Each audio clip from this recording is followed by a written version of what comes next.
Not rolling. Okay, rolling. A lot of people, it's Brian Azar, and a lot of people have emailed me and contacted me and wanted to know how I got into this business, how I started, and where my start in sales was.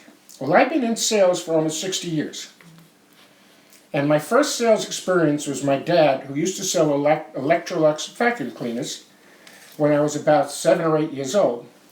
And he would take me out on a Saturday. This is the first time he took me out. It was my birthday. And he took me out on a Saturday, and we went to this big house in a fancy neighborhood, which in Brooklyn, New York, was Bedford Avenue. Beautiful, big, wonderful houses. And he would go to the house, walk up, ring the bell.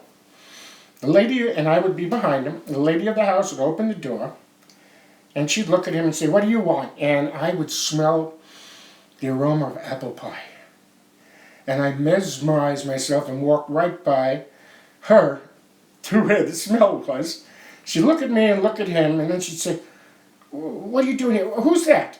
And he'd say, "That's my son, it's his birthday, and I have to take him with me." She'd say, "Oh, okay, come on in." We'd sit down. She brought me a hot piece of apple pie. And as I'm eating it, I dropped half on the floor. By accident. And immediately my dad whipped out his vacuum cleaner, said, "Don't worry, I'm going to take care of it." Zoom, zoom, zoom, cleaned it up, and he got the fastest sale he ever got. We're walking out the door, and he says, "Son," puts his arm around me, he says, "That's all you're going to do from now on today.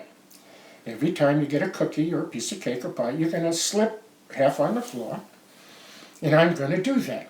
Okay, hey, this took work, okay? Now, let me tell you something. He made the most sales he ever made on that Saturday, and eventually, at the end of the year, was #1 salesman of the year. That's how I started in sales.